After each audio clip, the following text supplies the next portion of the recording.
Sejam bem-vindos ao Legal Care Talks, em um episódio extremamente especial, onde nós trouxemos não apenas o Diego, CEO da Legal, como a doutora Maria Luísa, que é a CLO da Legal, também para falar sobre um assunto extremamente relevante que tem impactado cada vez mais famílias no Brasil. E é justamente sobre o desafio do RH em relação ao endividamento dos seus colaboradores. Eu vou pedir para eles se apresentarem e aí a gente segue aqui com o tema, tá bom? Sejam bem-vindos, pessoal. Pode começar. Malu, por favor. Obrigada, Léo. Boa tarde, pessoal.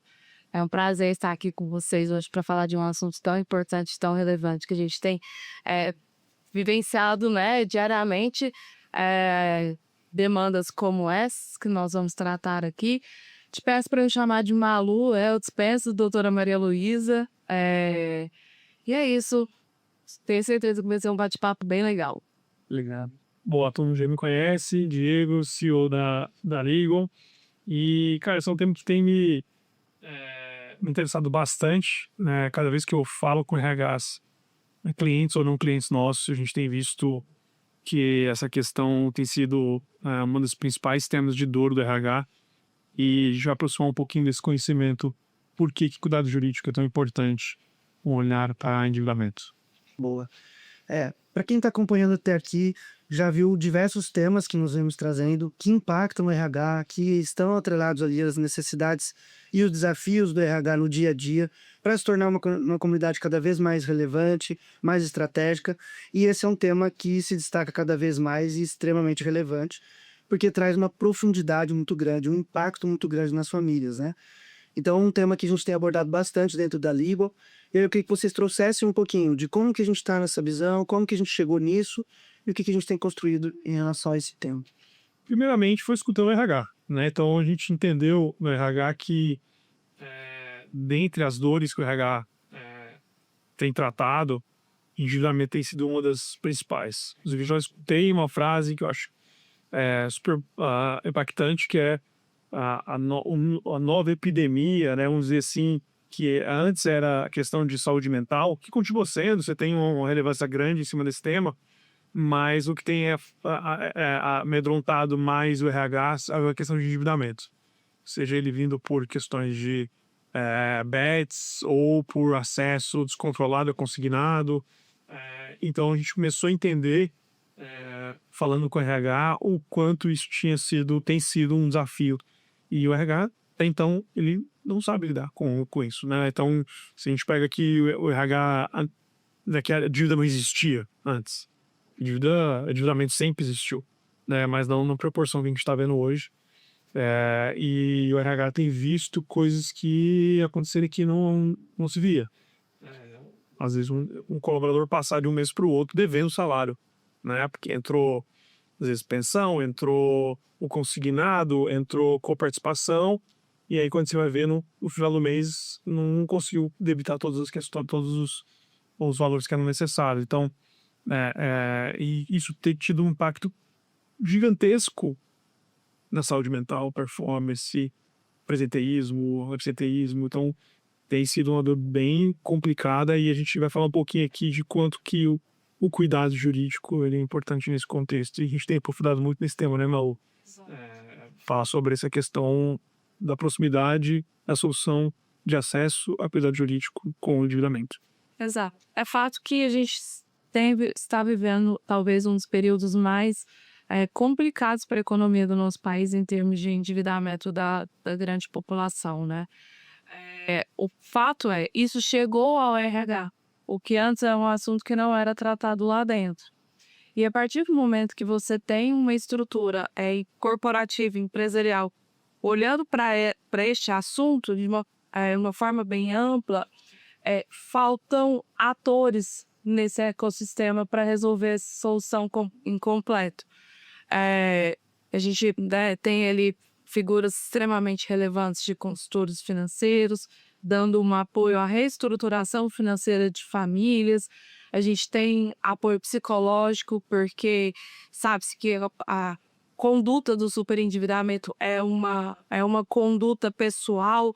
A gente tem visto, em decorrência do acúmulo de bets, de apostas, o quanto essas pessoas precisam de um tratamento psicológico também, de um apoio psicológico também, mas não só isso, né, Diego? A gente vê ali uma camada que falta resolução. Acho que o papel do advogado ele vem para trazer essa perspectiva resolutiva do superendividamento, seja em questões consultivas de análise de contratos, revisões de contratos, orientações sobre uma negociação que está sendo feita, uma renegociação de dívida que está sendo conduzida com um banco ou com qualquer outro tipo de credor.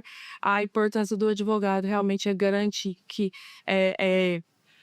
esses atores conversem e que uma solução efetiva seja levada para esses colaboradores. Nós estamos falando então que temos duas questões importantes aqui. Uma é a visão preventiva, para que a pessoa não caia nessa situação, e outra é para solucionar para quem já está num problema como esse, né? Então, isso está trazendo um pouco do papel do advogado atuando nessas duas frentes, para trazer, sei lá, clarear melhor esse caminho.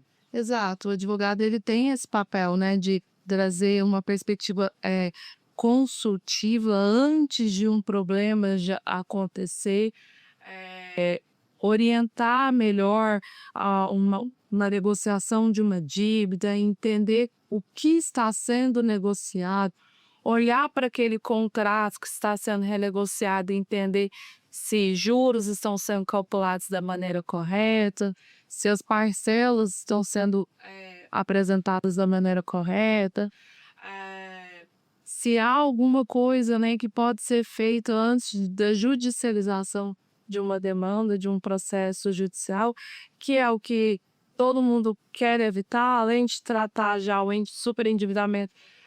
Lidar com demandas judiciais é algo que emocionalmente mobiliza a população, então o advogado ele tem esse papel super relevante. Mas, eventualmente, se já ocorreu uma judicialização, se já tem alguns processos em trâmites, a figura do advogado ali é inevitável, mais uma vez, para que a justiça seja adequada e os pagamentos sejam feitos da forma correta, assim.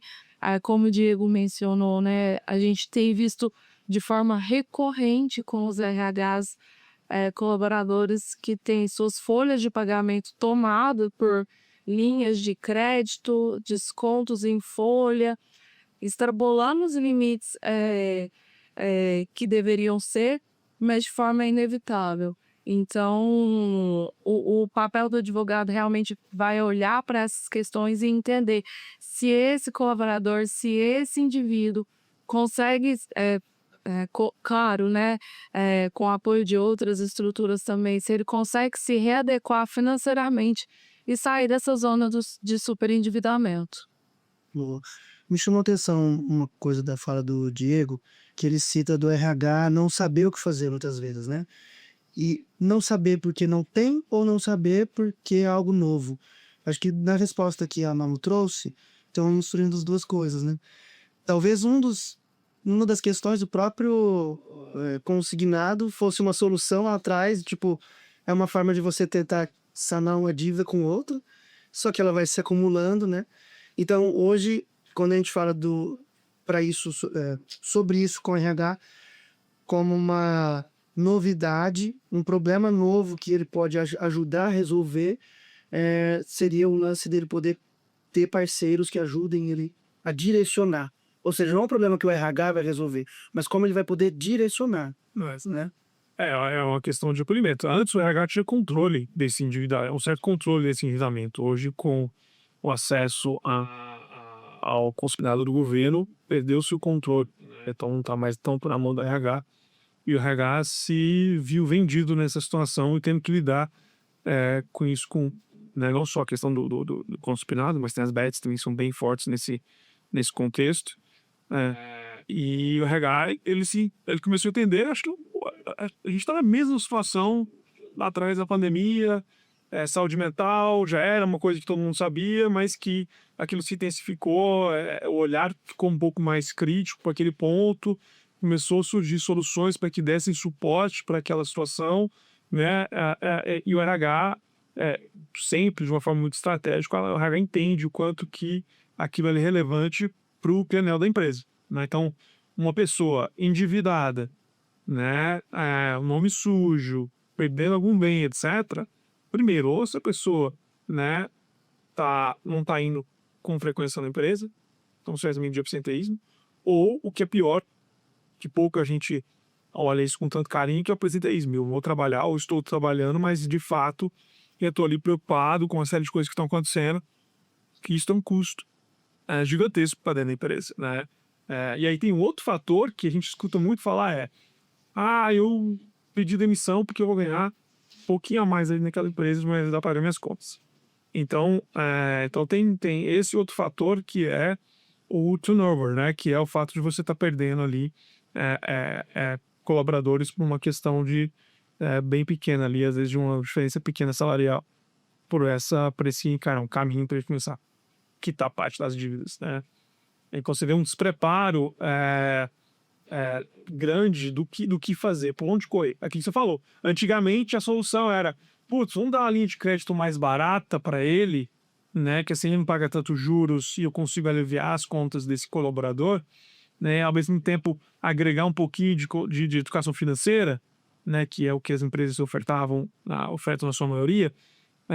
Isso já não é mais suficiente. Se a gente olha para um dado que 82% das famílias estão endividadas e 54% delas estão inadimplentes, né? Você tem um dado relevante. Inclusive, a gente tem feito diagnósticos dentro da empresa onde que esse dado se comprova. E o dado hoje da Legal é de 48% estão inadimplentes, né? Então, e isso traz clareza sobre o tamanho desse problema e como que ele é relevante dentro do RH como estratégia ali de penal mesmo. Esse dado que você fala é do diagnóstico que os beneficiários fazem para entender o impacto jurídico na vida deles. Isso, na língua a gente tem um diagnóstico, chama seu diagnóstico, onde a gente vai entender o impacto de questões jurídicas. E dentre as questões jurídicas que estão lá, a gente pega mapeia a pessoa de uma forma geral, né, questões de impacto da vida dela, então moradia, endividamento, questões de inventário, etc. A gente tem uma série de fatores lá dentro, a gente tem um motor que analisa ali aquele impacto e como aquilo ali pode estar tendo uma relação com presenteísmo, absenteísmo, etc. Então a gente tem feito esses diagnósticos recentemente, visto que um dos principais temas ali é o endividamento, a gente tem carência de moradia também como outro fator relevante e que comprova esse dado bem nitidamente. Pegando um gancho do que o Diego está trazendo sobre os dados do diagnóstico, me chamou muita atenção o perfil das pessoas que estão endividadas. Antigamente a gente tinha um conceito, né, um breve conceito, na verdade, de que o endividamento ele estava restrito ali numa população C e D ou de baixa renda, né, com salários baixos. E hoje a gente tem visto que essa não é a realidade mais, independente de faixa salarial, o endividamento é uma realidade dentro dos RHs e a dificuldade de lidar com esse endividamento, até mesmo com pessoas com rendas maiores, chamam o RH para discutir o tema e discutir talvez com pessoas que estão ali tratando, como eu disse no começo, em 3, 4, 5 mãos. Não acho que a gente não tem pretensão aqui de trazer uma solução engessada e escalada. Acho que o que a gente faz aqui é trazer a discussão para um debate mesmo, de composição, de apoio psicológico. Pessoas que estão olhando para reestruturação financeira propriamente dita, mas não tem como deixar de mencionar um apoio jurídico nessa escala. Cara, acho que a Maria Luísa foi, assim, perfeita na colocação dela. Não existe uma solução só.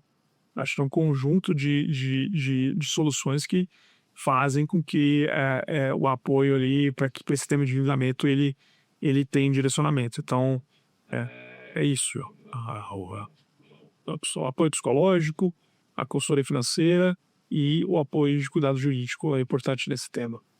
E dentro do que vocês têm pesquisado, né, aprofundando esse tema, essa relação das bets talvez tenha proximidade com essa necessidade de um dinheiro rápido para resolver o problema de uma dívida. Até que ponto isso é só um vício mesmo, estou viciado em jogar, ou é uma necessidade de eu preciso desse dinheiro logo, e essa é a minha alternativa. Léo, esse debate ele é tão mais profundo do que uma resposta que eu posso te dar aqui, porque ele vai desde o vício, ele vai como a esperança, ele vai em várias camadas, né? Então, assim, seria muito raso trazer em uma única resposta o que seria esse impacto. Eu acho que ele é muito mais profundo do que essa reflexão de onde ele está posicionado, né? Então, por isso que eu acho que vou na linha da Maria Luísa, que o contexto é muito maior.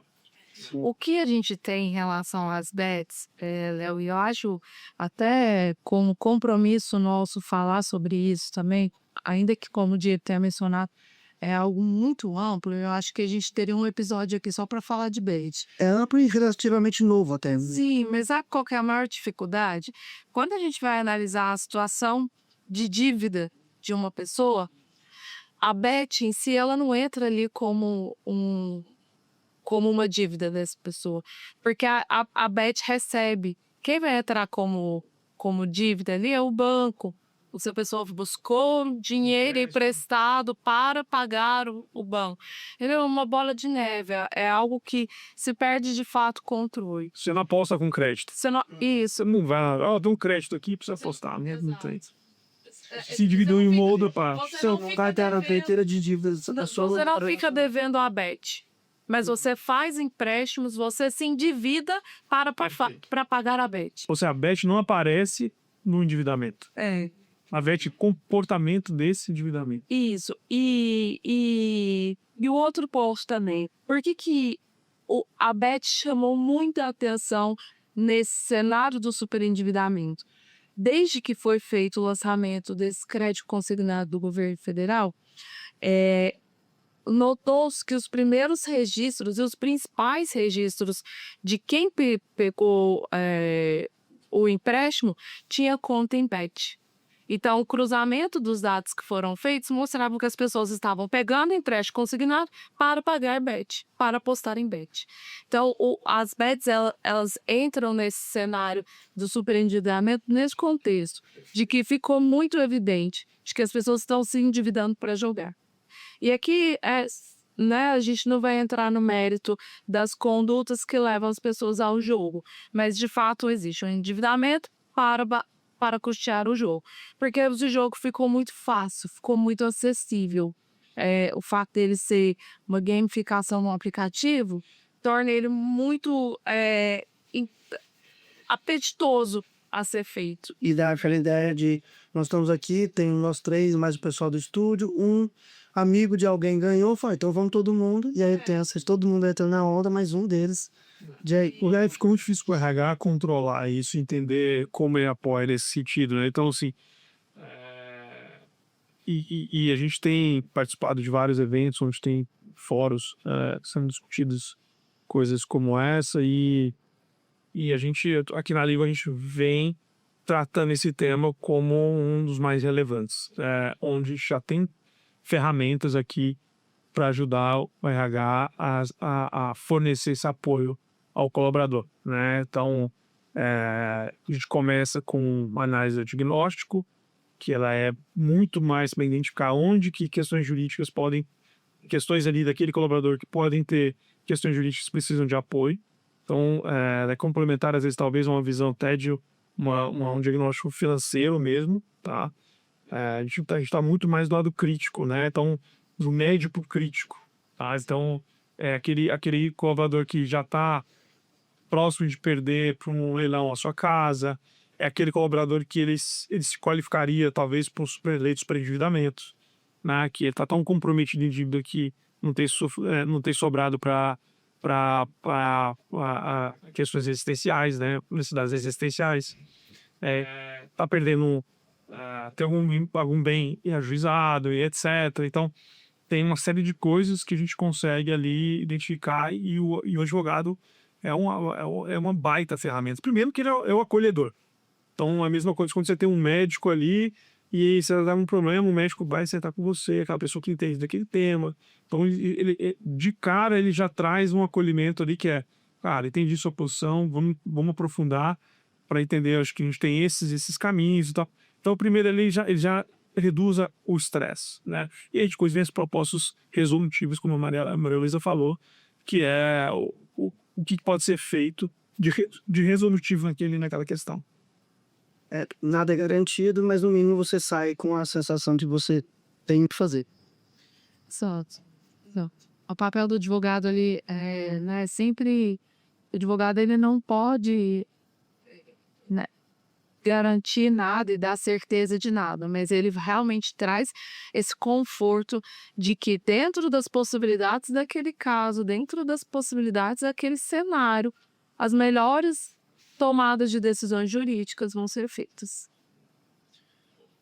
Uma coisa que eu venho aprendendo muito, quanto mais eu tenho esse contato com a Legal, inclusive usando mesmo o benefício, é justamente essa sensação de você ter a segurança de consultar para tomar uma decisão e não só ir atrás de um advogado depois que você já teve um problema, né? Acho que esse é um paralelo que a gente tinha comentado mais cedo, né? Sobre esse papel preventivo versus solucionador do problema ali pro dia a dia desses colaboradores, né? Voltando à questão do endividamento nesse caso. Vocês têm conversado com os RHs, né? Eu tenho acompanhado, tem sido um projeto bem bacana que vocês estão à frente, junto com esses RHs, e a gente percebe que cada empresa ela tem uma visão diferente de como lidar com isso, tem buscado alternativas diferentes, e a Legal vem com esse papel ali de aliada de alguma forma. Vocês conseguem especular um pouquinho do que os RHs têm visto, têm proposto? Eu vou começar depois da Maria Elisa, acho que ela consegue tangibilizar um pouco mais. Então, a gente tem levado para o RH o que a Legal já faz no seu core business, que é o acesso ao advogado. A gente tem ferramentas para entender elegibilidade à lei de superendividamento, revisão contratual de contratos de crédito, por exemplo.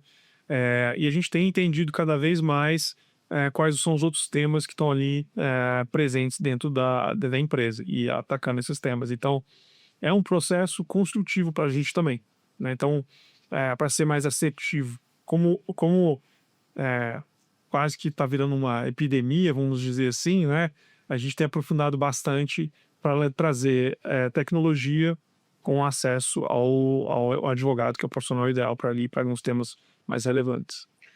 O que o RH traz para a gente são situações, são em dois momentos. Eles trazem uma situação ampla, geral, de olha, minha folha está comprometida, perdi o controle dos meus dos consignados e os descontos que eu tenho feito. E ele também traz situações específicas de colaboradores que procuram, né, os RHs com situações muito críticas, assim. Recentemente a gente estava analisando um caso de uma colaboradora que ela estava recebendo por mês 20% do que era a renda dela. Então, assim, é uma situação muito... mas fica uma situação muito vulnerável, né? Você não saber com quanto sua renda mensal, com quanto você pode contar, isso coloca o colaborador realmente numa situação de muita vulnerabilidade. E aí, o nosso papel aqui realmente é entender essas demandas, tanto gerais quanto específicas, e com o apoio de tecnologia, ferramentas que a gente constrói junto com a RH. Eu acho que esse é um ponto muito importante para a gente comentar, Léo, que, claro, a gente tem toda a nossa base, análise por trás, mas as nossas soluções são construídas também em conjunto com RHs porque a gente realmente quer levar uma solução que seja adequada para o perfil de cliente, o perfil de usuário deles, né, perfil de colaborador deles. Não adianta a gente, como eu disse, trazer uma solução que vai atender colaboradores de uma renda X e dentro do RH ser outra. Então, a gente realmente faz com o apoio de tecnologia e inteligência de dados ali, o cruzamento dessas informações do perfil dos colaboradores dentro da RH e é aquilo que a gente tem de melhor e mais especializado dentro da plataforma para atender isso. Muda um pouco de empresa para empresa. A gente vê que o perfil do endividamento ele muda um pouco em algumas das empresas, né? Depende da renda, da idade populacional daquela empresa, isso tem um impacto, assim. E o que a gente tem trabalhado, aí faço convite para todo o RH que está assistindo a gente gente tem trabalhado em projetos força-tarefa mesmo dentro do RH. Então, cara, o RH que tem essa dificuldade, que já entendeu que existe um endividamento, ele precisa entender, precisa colocar ações dentro da empresa, a gente ajuda o RH a entender como isso faz parte, não só no contexto jurídico mesmo, mas como olhar para esse tema de uma forma mais ampla e conscientizar do cuidado jurídico, não com aquele formato reativo, sabe? De, cara, é só para aquela questão quando está extremamente crítica. Não, é importante nesse ponto, mas o preventivo também é importante. Porque às vezes você tem 60% da sua base, ou 40% da sua base, que ela não está endividada, mas ela está entre uma faixa amarela. Às vezes você tem lá 20% está na faixa amarela, não está na vermelha, né? Você tem lá uma parte que pode se tornar um inadimplente e aquilo deve virar um bolo de neve. Que questões que estão ali dentro daquela população que precisam ser olhadas com um pouco mais de cuidado e a visão do cuidado jurídico é importante naquele contexto, né? E aí diagnóstico é importante nesse caso, etc. A gente consegue trazer informações que a gente mapeia e é efetivo na tratativa. Então, a gente tem aproximado do RH em clientes e não clientes com essa abordagem de combate ali ao endividamento. Isso. De fato, e trazer da Legal como essa aliada que a gente falou no início, né? Eu acho que isso é uma coisa que eu gosto muito conforme a gente estiver atuando no dia a dia. Que é um trabalho, como bem disse a Malu, não é uma fórmula mágica, é um trabalho pingadinho, né? De pouquinho em pouquinho. O Diego traz muito isso, a gente já falou isso em outros episódios, de aprendendo com as conversas, com os RHs especialmente, trazendo para dentro de casa e entendendo como essa solução pode, de fato, entregar uma transformação no final do dia. Tanto para o RH quanto, obviamente, para o colaborador. Léo, e às vezes nem é uma questão de crédito por si só. Eu emprestei o dinheiro para um parente que não tem mais acesso. A gente tem uma luz, sabe? A gente tem questões assim que fogem dessa média, né? E que ela é muito relevante. E às vezes você tem você consegue ajudar aquele colaborador naquele tema, isso é um impacto muito grande ali. Sim. Para a vida dele e da família, por exemplo. Esse é um ponto de um dos nossos clientes em um evento que a gente trouxe como ponto de atenção de por que ele se aproximou da gente. É uma forma da gente conseguir atuar de forma abrangente, ou seja, cuidar de um problema que é geral, mas de forma individualizada. Né? Eu acho que isso é muito bacana no formato em que a Legal atua e dentro dessa pesquisa que vocês têm feito, isso fica mais evidente ainda.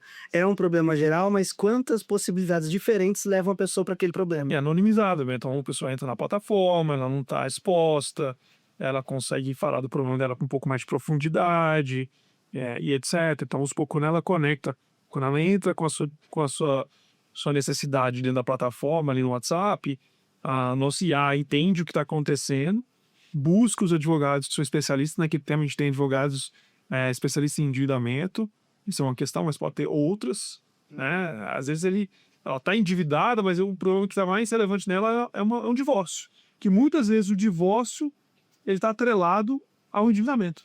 Ou outro caso, né, Diego, que a gente viu recentemente, um colaborador estava com um nível crítico de dívidas, mexia um inventário para resolver. Um inventário que talvez resolveria ali até mesmo a quitação com desconto das dívidas. Então, assim, você consegue interligar, a gente, né? Você tem que ter esse trabalho multidisciplinar em termos jurídicos também, porque às vezes não é só a questão do reajuste de um contrato. Você tem um divórcio para resolver, você tem um inventário para receber. Então, Sim. Então, essas questões. Então, a gente vê a amplitude Então, quando a gente fala de cuidado jurídico, mais uma vez, muitas vezes as pessoas resumem a uma questão só, né, mas é muito mais amplo. E, assim, ter a tecnologia a favor de conectar também toda essa base de advogados que são credenciados em diversas especialidades, isso ajuda. Então, pode ser que, às vezes, beneficiário entre na plataforma para uma questão de divórcio, mas depois entenda se ele naquele processo que tem uma outra questão, pode ter outro advogado que vai cuidar daquilo tempo para ele, né? Como a gente também entende que esse indivíduo vai precisar de um apoio psicológico por um determinado motivo. Então, a solução ela é um pouco mais ampla, né? E o cuidado jurídico vem para compor isso que antes não existia. Antes não tinha essa abordagem. A legal é a grande opção de mercado para trazer essa abordagem para o RH. Acho legal, quando a gente olha realmente para os dados que o diagnóstico traz para dentro do RH, para dentro da empresa, a gente consegue perceber e destacar alguns cenários que são bem interessantes. Perfil, né? Se a gente pensar ali num RH que tem um público de colaboradores de 35 a 45 anos, talvez você não esteja falando de uma base hoje altamente endividada, mas com certos gatilhos ali, com red flags relevantes, por exemplo, acúmulo de contratos de financiamento. A gente sabe que recentemente, né, a faixa do Minha Casa Minha Vida aumentou tanto para questões de renda quanto para questões de valores de imóveis. Então, ficou mais fácil, de certa forma, comprar um imóvel. Então, será que esse fluxo de financiamento está adequado para as pessoas que estão ali numa fase intermediária das suas carreiras, da mesma forma, como acumulando com contratos de financiamento de imóveis ou consórcios para viagens, que são situações que a gente realmente enxerga nessa faixa etária. Talvez hoje ela não esteja sinistrada para um superendividamento, mas que requer uma atenção, talvez até uma reanálise de contrato, entender se esses valores dos contratos, né, de financiamento estão adequados ou não, se foram feitas as melhores opções. E é uma coisa que a gente fala muito, né? Esses contratos de financiamento, embora eles sejam extremamente relevantes, fazem parte de um pacto social muito grande no nosso país, mas eles têm suas particularidades e precisam ser olhados com muita atenção para que isso, no final de uma vida inteira dedicada ao pagamento de um imóvel, isso não vira um transtorno. Sim. A gente está falando muito dessa questão da lei do superendividamento. Eu acho que seria legal se vocês puderem esclarecer para quem está assistindo o que é isso exatamente, que nem todo mundo conhece, é algo que também é mais ou menos recente. Acho que seria legal só dar essa traduzida aí para a galera. Tá, então eu vou fazer uma de separação. Nem sempre quando a gente fala de superendividamento, o que a gente está falando da lei de superendividamento. A gente trata o superendividamento como um contexto, como uma situação fática. A lei de superendividamento foi uma alteração feita no Código de Defesa do Consumidor, que facilita a repactuação de dívidas de forma conjunta. Mas existem alguns critérios para você ser eleito, para um critério de elegibilidade para essa lei de superendividamento, para você ser o autor de uma ação que trate sobre o autor de uma ação de superendividamento. Caso você seja um usuário, né, um colaborador eleito para utilizar a lei do superendividamento, é como se fosse popularmente chamada a recuperação judicial da pessoa física. Juntam-se todos os seus credores, todas aquelas pessoas que você tem em dívida, é feita uma composição de um plano de repactuação daquela dívida, desde que seja estabelecido uma garantia do seu mínimo existencial. E esse plano é feito em pagamento parcelados, ele é apresentado para os seus credores. Caso esse plano seja aceito, ele é homologado judicialmente e você faz o pagamento judicialmente conforme estipulado no plano. Embora seja uma lei extremamente válida, que a gente queria que ela tivesse uma aplicabilidade enorme, Mais amplo, né? mais ampla, uma elegibilidade mais ampla. A gente tem visto algumas decisões do STF que limitam um pouco a usabilidade da lei. Não que ela não possa ser utilizada, mas é porque os critérios de elegibilidade precisam ser cumpridos. O que a gente tem feito aqui, né? A Legal tem estudado de forma incisiva esses critérios de elegibilidade e construindo tecnologia para já apontar e criar esses parâmetros de uma forma mais rápida, mais automatizada.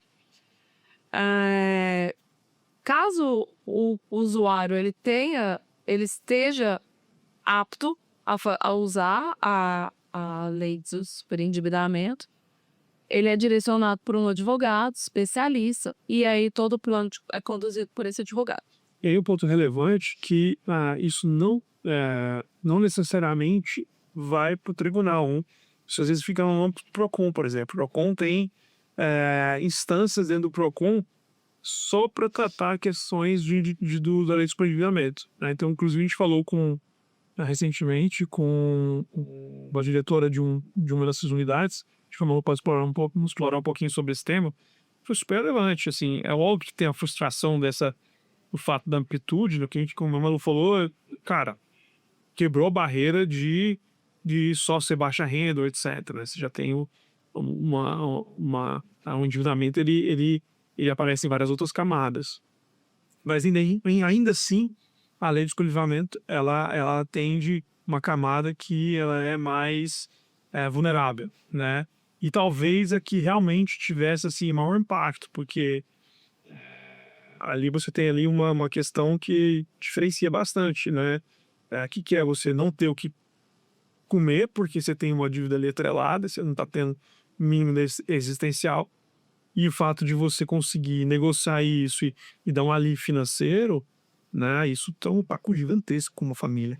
Então, não necessariamente é porque é uma dívida alta, mas é uma dívida que compromete muito da sua renda.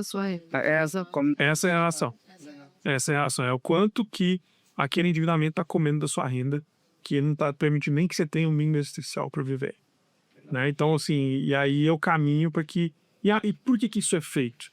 Porque a partir do momento que você tem essa negociação, se às vezes é proposto, com a ajuda do advogado, etc., um desconto geral naquela dívida, um parcelamento com a próxima taxa Selic, ou a taxa Selic por si só, ou seja, muito menos juros ali aplicado. Então, e parcelado em 60 vezes, 70 vezes, aquilo que cabe dentro do alívio financeiro que aquela pessoa precisa para poder sobreviver. E se traz também previsibilidade de renda, né? Porque hoje, com, enfim, taxas Selics e juros abusivos, se você não faz o que a gente chama de congelar metade da dívida ao tempo atual, você não sabe, amanhã você já não sabe quanto você está devendo. Então, esse tipo de renegociação é muito interessante, porque se congela as dívidas ao seu momento atual, faz parcelamentos, faz cálculos de juros, enfim, mas você consegue ter mais previsibilidade do quanto vai receber e do quanto a sua renda está comprometida. Então, eu queria complementar 2 pontos ainda sobre esse tema. Um que, mesmo que ainda seja difícil, né, por conta dessa elegibilidade, como vocês comentaram, no mínimo você fazer uma consulta desse tipo vai te ajudar a entender caminhos a seguir. Olha, talvez não está elegível, mas você pode começar por aqui, negociar aqui e assim por diante, tudo com orientação de alguém especializado. E um outro ponto, vocês acham que ou tem essa informação claramente, que ela é mais limitada hoje porque é algo mais recente, aos poucos isso vai se ampliando, ou não? Ela é para ser mais difícil mesmo de ter acesso? Porque não é tão... relativamente bom. Eu posso me dar a minha opinião aqui.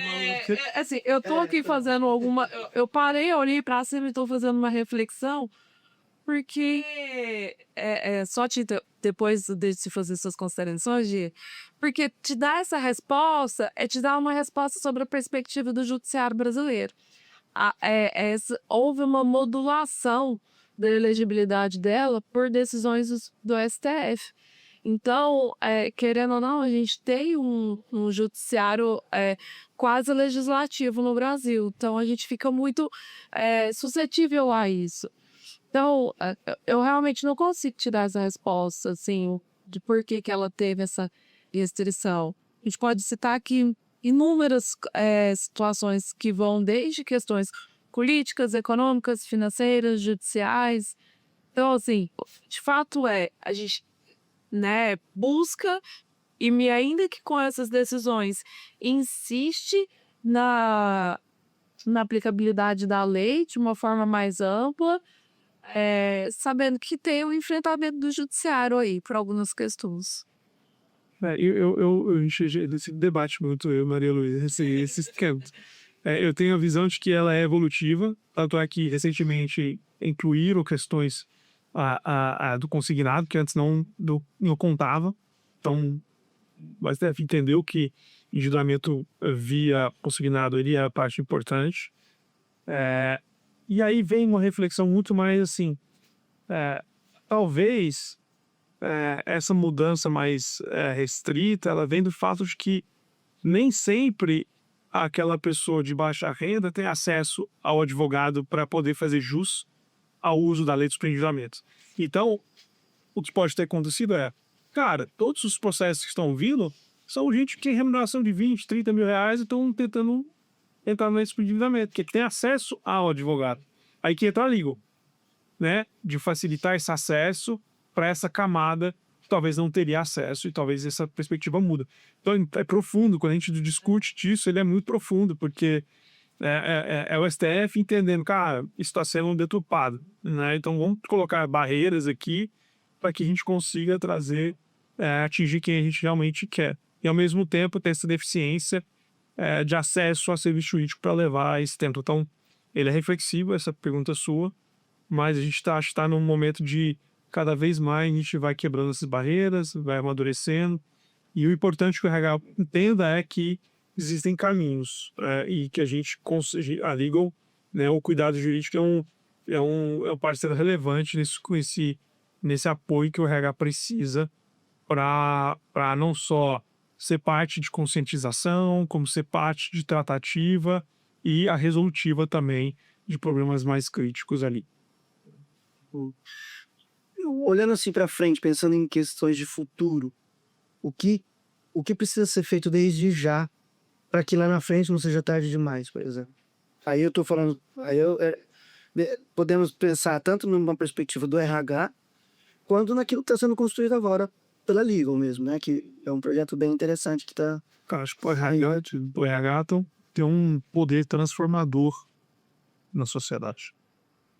Então eu começaria com o RH como peça fundamental, com esse poder transformador, né? Hoje, você tem uma camada da população com acesso à saúde, o plano de saúde, e que o RH entendeu o quanto era relevante, importante para o negócio você ter aquele indivíduo saudável.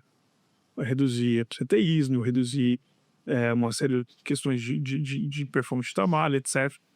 E até hoje perdura. Então, mudou-se o comportamento da sociedade frente à visão estratégica do quão importante era o acesso à saúde.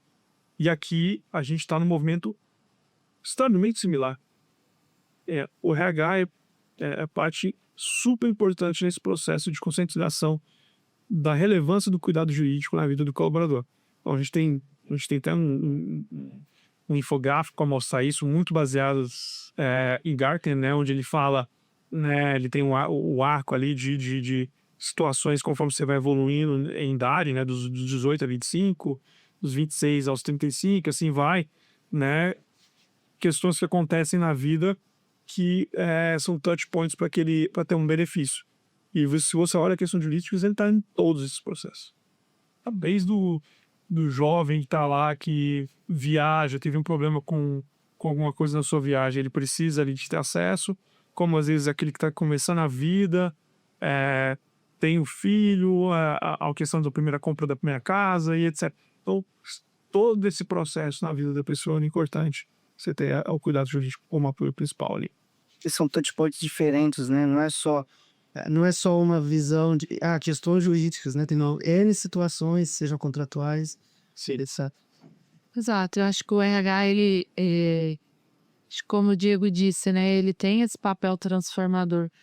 E eu vou pegar um gancho do que a gente estava falando antes, nas nossas rotas de conversa com PROCONs, com os lideranças do PROCON, isso ficou muito claro para mim, porque PROCON vai ali e atende uma pessoa, um cidadão, tipo, uma forma muito isolada, muito individualizada.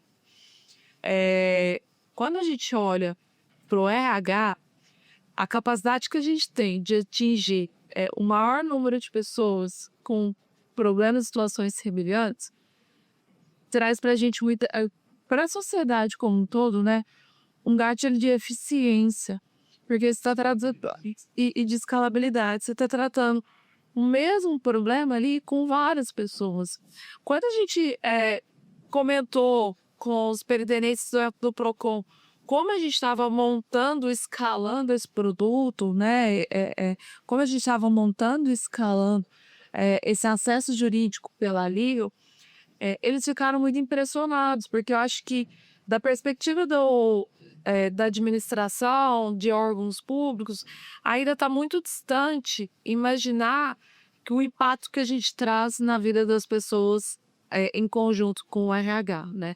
Então, o que eu acho que a gente tem para um futuro é realmente continuar construindo essas soluções, essas adequações conforme as necessidades do que a gente vem conversando, conforme situações vão sendo postas à mesa. E hoje a gente está falando de superendividamento. Daqui 2, 3 anos a gente vai estar falando de outras questões jurídicas também, como o Diego contou, isso acompanha a jornada de qualquer ser humano, então é normal que essas necessidades se renovem e a gente vai estar aqui para falar delas também e tratar das suas especificações. Não é à toa que você tem lá todo o despertar da saúde mental ali, pandemia, etc. E hoje se tem a NR1 acontecendo ao tempo. Você levou para chegar numa discussão. Então, acho que é um processo de construção mesmo, é novo. Né? E aí a gente está super aberto a esses temas, vão surgir coisas que a gente vai precisar entender melhor. Como a gente trabalha e tal. E essa acho que é a grande dinâmica desse momento, essa construção com o RH. Por isso que a gente tem feito esse trabalho dentro dos RHs. Então, tem endividamento dentro da tua empresa, faz sentido, é um problema que tá atrapalhando o negócio e a gente sabe que isso afeta o P&L da empresa e cada vez mais o RH está olhando com o P&L, está sendo estratégico nesse ponto, né? Está entendendo a relevância que ele tem estratégica no negócio e a gente está ali para poder dar esse apoio. Boa. A gente está caminhando para os minutos finais, eu queria só fazer uma pergunta de curiosidade para a Malu em relação à comunidade dos advogados sobre esse tema, né? Como que isso está impactando os advogados, ou se é algo que eles já estavam acostumados, ou se é algo que está chamando a atenção, é algo que está havendo algum tipo de movimentação? Como está para a comunidade? Não é algo que os advogados estavam acostumados a lidar dessa forma. Trazer esse tema para dentro da comunidade dos advogados, né, de várias edicionais, provoca a construção de novas habilidades que o advogado precisa ter. O advogado que vai falar sobre endividamento, ele não precisa olhar somente por um contrato e entender se aquele contrato tem um juros abusivo ou não, se aquela negociação está sendo feita da melhor forma ou não. O advogado que vai falar sobre endividamento, ele tem que ter outras habilidades, como o Diego falou no começo. A primeira habilidade dele é acolhimento. Ele tem que saber ouvir a situação fática daquele indivíduo, daquele colaborador, entender quais são os melhores caminhos jurídicos e viáveis para a situação dele naquele momento. Então, trazer esse tema na perspectiva jurídica traz algumas mudanças, algumas questões, mas você ter as habilidades mas tem-se habilidades sendo desenvolvidas e adequadas para esse tipo de situação. E é por isso que dentro da nossa rede de advogados credenciados, a gente consegue, de fato, fazer essa classificação e listagem de habilidades e de especialidades. Tanto é que a gente tem advogados hoje especialistas em endividamento com habilidades jurídicas e pessoais para lidar com isso. Não, não tinha pensado nesse ponto, assim. Faz todo sentido, né? Não é só saber tratar o problema, é tratar o problema com a pessoa. Com a pessoa. Né? Atrelando a isso é a construção de tecnologia que facilita o trabalho do advogado também, né? Ele entender o próprio beneficiário, ele entender onde ele se coloca e tal. Então, a gente tem cada vez mais criado tecnologia para poder assimilar e acelerar esse processo. Bom, nosso posicionamento, repensar o que é essencial, a gente faz essa reflexão ao final. Então fica aí o convite para o RH repensar o que é essencial em relação a esse problema. Tem alguma coisa que vocês gostariam de trazer como uma dica, uma sugestão, para que haja essa reflexão de repensar o que é essencial?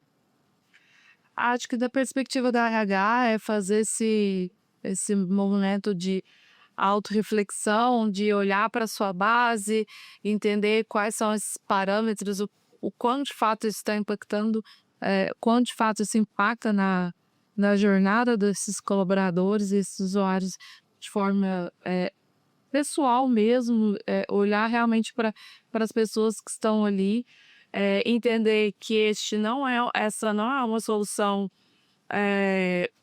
isolada e vai ter um milagre para resolver a situação de superendividamento. Existem atores relevantes para isso. O apoio jurídico ele ele preenche uma lacuna muito relevante de trazer, como eu disse no início, uma perspectiva resolutiva mesmo dessas situações. E acho que o convite é esse mesmo, a RH repensar nessas perspectivas. Bom, acho que vão na mesma linha, acho que é pensar o que é essencial para o RH, essa reflexão das questões que são importantes para o cuidado dos seus colaboradores. E eu acho muito isso alinhado à estratégia da empresa, né? Você provoca que para provar um novo benefício da empresa, hoje cada vez está mais complexo e etc. Então, assim, eu acho que endividamento é algo que está claro na sociedade como um todo, né? É difícil chegar para os teus CEO, CFO e dizer, cara, a gente tem um problema de endividamento na empresa e a gente pode ajudar nesse diagnóstico, entender como está acontecendo e ter o cuidado jurídico como esse novo despertar, como uma ferramenta essencial para essa abordagem, né? Então isso traz para o RH uma visão mais ampla, não só consultiva, mas resolutiva, como o Paulo falou, porque quando a gente reflete, a gente vai ver no dia a dia, né, aquele caso mais crítico, que gera mais problema, gera mais impacto emocional, financeiro, etc., é onde o advogado ele é super relevante para poder dar apoio para aquele colaborador, que é peça fundamental de qualquer empresa. Muito bom. Agradecer demais a presença de vocês, acho que a conversa foi super legal. Se você tiver alguma dúvida ou algum complemento ou qualquer situação que você queira que a gente traga e aborde novamente, coloca nos comentários. Muito obrigado, Malu, por aceitar esse convite. Eu sei o quão desafiador foi aceitar estar aqui falando com a gente. O Diego já está quase acostumando, né? Estou reforçando, né? Nós estamos num dia longo de gravação, com agendas apertadas. O Diego machucado está aqui, ajudando a gente, contribuindo com esse conteúdo que é extremamente relevante. Se você acha que esse conteúdo é importante para alguém, compartilhe com essas pessoas. É extremamente necessário para a gente fomentar uma comunidade cada vez mais estratégica. Seguimos aqui com vocês, acompanhando novos conteúdos. Muito obrigado, valeu demais. Tchau.